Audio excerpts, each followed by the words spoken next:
Jamal, thank you so much for coming. Do you just want to introduce yourself very quickly? Yeah, for sure. My name is Jamal Berger. I'm a filmmaker and the founder of the Kickback Foundation. Mm-hmm. What is your earliest memory of basketball? My earliest memory of basketball? Probably the first time I sat down, like, through a full Raptors game. It was probably like 8 or 9. Just like, finally, like, I was really big into soccer first, but then once I found basketball on television, I was hooked. Okay. What did basketball mean to you before photography came into play, and when did photography come into play? I feel like basketball represented aspiration. Okay. You saw people who look like you, who've actualized a skill set that you're growing in, that are successful and offer a version of success. And it meant a lot to me because I'm in an environment where success is the only option in order to take care of your family. So basketball for me, a lot of people will say it felt like a way out, but for me it felt like a way of expression. Okay. And just kind of seeing how people were really resonated with me. Okay. And so when did you start sports photography? Sports photography came a lot later. I remember being a kid, grade 7, grade 8, being fascinated by the basketball magazines, but it never occurred to me that there was a career with the content and the stories which existed in the magazine that I grew up loving. Okay. So for me, I found sports photography, I think around like 21 or 22. I was in school studying sports science, and I loved photos, but I never thought I could connect the two worlds. And then I just tried it out, saw it, and yeah, within a bit of time, through kind of combining my love for basketball and like my hobby of photography and taking all my interests and putting them in one space, it offered me something. And it was right around the time where like Nike had this thing called Crown League, and I got asked to shoot that and got an opportunity to regularly improve in my craft. And yeah, it was a progressive build, and I think it was also super timely. So cultural things like that are important. So would you say you feel as connected as when you played, when you're taking pictures for basketball? Do I feel as connected to basketball now as I did when I was photographing or playing? I'm actually talking about the two. So when you were playing and when you were being a photographer, did the two feel the same? Did you feel as connected?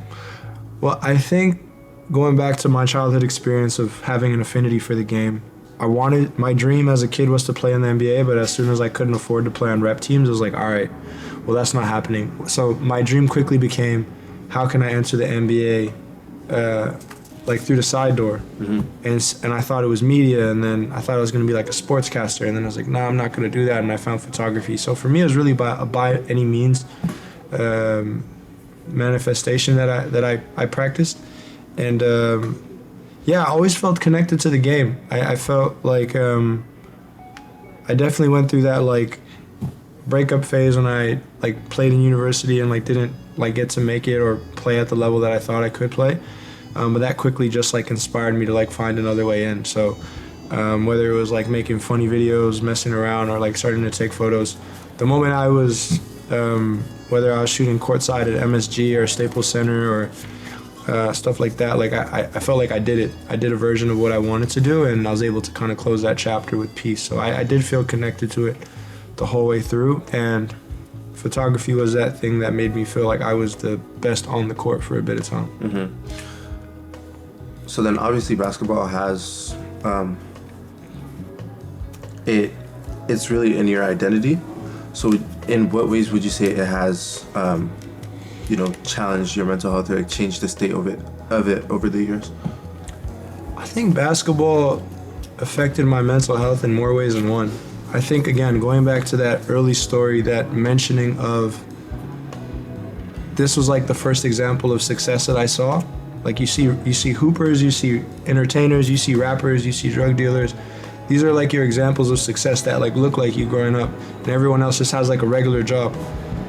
But then I think the problem with that is like in sports and music and entertainment, people that look like me or you, like they hit their primes in their mid-20s, and I didn't hit my prime in my mid-20s. Like I felt like I was doing good, but like I felt like I could have been doing more, or I felt like I should be at a certain stage or a certain point by the time I'm 25 because LeBron was at a certain point by he was 25, and or Kobe or whomever, you know. So for me, it kind of made me feel like I needed to be actualized a lot faster than the regular world works, you know. So for me, I think it kind of gave me this proverbial clock that I shouldn't have been holding myself accountable to, and now I look to whether it be the executives in the league or people that are high in power in the, not the background, but on the sidelines. I look more at their career paths and how they got there and what success looks like for them and when they hit their primes, you know. It affected my mental health because it skewed my perspective on like when, as a black man, I should be in my prime. Okay. And I think now understanding that you can hit that in your 30s, in your 40s, and it like lasts forever, I'm very much at peace with where I'm at and how I'm doing things, and I know exactly where I'm going, so the destination is clear. Okay, so I kind of want to move forward that a bit, because now that you're in a place where you're like, okay, like you're, I guess the word is secure. What is your motto? What is something that you tell yourself? What's the sentence that you live by? What's the sentence that I live by? Or just like a belief or a thought. There was a world in which it was like break as many cycles as possible, not just for me, but for the people I care about and the environment which I'm creating. Fundamentally, I believe in like creating space for connection.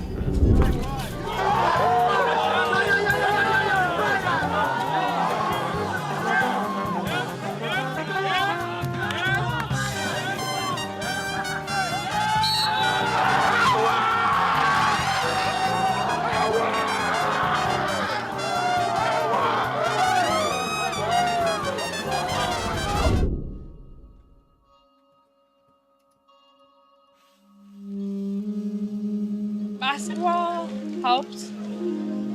I'd say a rough patch in my life where it wasn't going well. So I guess it just helps, you know, do something energetic and productive. So that is a core belief to me, but I think the motto that I live by is like, you know, it's not chase your dream, but it's like you'll get there. You know, it's not whether I achieve my dream at 30 or 32, like I'm gonna get there. So it's not a matter of what or how, it's a matter of when, and just being okay and giving myself grace because things take time. So yeah, for me it's just like I live by this belief that like I understand my destination. I don't have it written down for verbatim, but I have a sense of it and I'm pretty confident in it, and yeah, give or take, I'm gonna get there. That makes sense. So then to your point, in what ways do you feel like Kickback, and especially the basketball program, has helped you express yourself and just, you know, push your purpose? I think while Kickback had its basketball program, the most important thing with that for me was to provide the thing that I wish I had that I didn't. And that was like the best quality programming that was considerate of your mental well-being and your physical well-being, free of charge. Like the best possible opportunity, free of charge. Like that's the thing that when I was a kid I wish I had, so that I at least had the option to choose between media and like on court or off court. I feel like not being able to access like that high quality programming free of charge is what like made me or forced me to make that decision. So just being able to offer that to hundreds of kids over the years, and to see it benefit and manifest in ways on the court and off the court, like it warms my heart, and I'm really proud of that. I think that's extremely powerful, and we've talked about all of the good, the high, but I just kind of want to go more towards you know, grief and like putting your basketball career away. What parts of your identity do you feel like you had to let go of in order to make space for this new version of yourself to grow and blossom and just not be lost? Yeah, no, I think it comes down to the degree in which you're committed to something. So whether it's basketball, whether it's business, whether it's family, whether it's relationship, there's an inverse effect to the level of your commitment. So for me, I guess it was like a 1 foot in, 1 foot out situation, because like I already knew I was going to do something in combination with basketball. So like when I was like letting go of basketball, I wasn't letting go of something completely. I think as humans, it's very easy for us to forget who we are because of what we do, and we attach who we are to what we do. But who we are comes first, and what we do comes second. So as you get older, as you mature, it gets easier. I think, to be honest, the biggest shift for me that has come up with basketball is like I've kind of let go of it completely. Okay. Like I used to go home and watch games and keep up with everything. Like I don't even care anymore. I still love basketball. I respect the game and it means a lot to me. But I'm in a place now where it's like when basketball was a part of my career, I gave it a lot of attention because I needed to stay up to date on the dialogue, the culture of it all. But now it's like I'll watch it if I can. I still love the game. I'll come back to it at a later date, but right now I'm focused on this next phase of my growth in my career because I know where I need to go, and I know like watching basketball doesn't need to happen right now. It could happen later. Being a part of basketball can happen later. What you're saying is very true, and I feel like a lot of people are in the situation where they played for a while and that was really their everything, but they just don't make it past a certain level. I've been in the same situation, but a lot of people tend to be lost after that. So in what ways would you want to see the dialogue around it change, like in the basketball world, for people to feel more comfortable to either talk about it or just find themselves? I think when you're done playing basketball, you're not like leaving a building. You're not saying bye to something. It's just like it gets you to a certain point. Like I played basketball only to a certain point, but I used everything that I knew and understood in basketball to give me a leg up in photography. And that got me on the court of multiple arenas around the world. That got me in rooms with some of the 75 greatest NBA players. And that's got me to be in spaces with people that I look up to, like because of basketball, but also outside of basketball. And what it really came down to was like understanding that like I am not, like my identity is not completely tied to basketball. Basketball contributes to what I become. The same way, like right now, I just finished my first feature-length film. If I decide to keep making movies, great. But if I don't, it's a part of what I do next. It's not something that I have to put in the closet and never address again. So everything you do is a progression towards something, and you're kind of like building this unique composition of your identity, the opportunity, how you actualize yourself in the world as a result of all that it is you commit yourself to. So I would just say, like, when you're done playing basketball, you're not actually letting go of something. Like, what are the skills or insights or understandings that exist in basketball that transcend the sport itself? And how can you take that into the next phase of your life and your growth? So now I want to ask you a more, I guess, broad question. It doesn't necessarily have to do with basketball specifically. I know that you said earlier that you just want people to have the best opportunity or like experience they could possibly have at no cost with Kickback. What is something that you want people to take away from Kickback, having been in the environment? Connection. I think the most valuable thing in this world is your relationships. So I can create a space for 100 black and brown kids, 300 black and brown kids to connect and like find people that they feel like they can relate to. Because a lot of you guys, and myself included, you feel like you're alone. If I can create a space where you can make a friend that has nothing to do with me, and you go off and you become best friends and you go do things that like literally have nothing to do with me, then my job's been done. Is it a show and test but a song?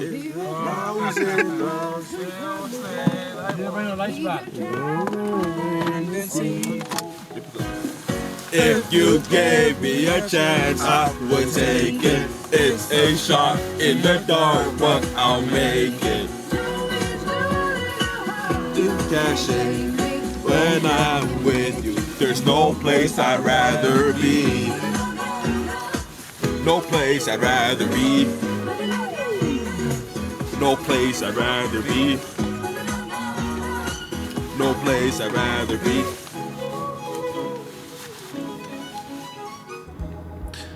Then my very last question that I want to ask you is, if you could say something to your younger self, your current self, and your future self, and it's all one sentence each, what would you say? I would say the same thing to all three patients. Yeah. Patience. So, thank you so much. I appreciate you for coming through. Thank you for giving me the time. Anytime, bro. Appreciate it.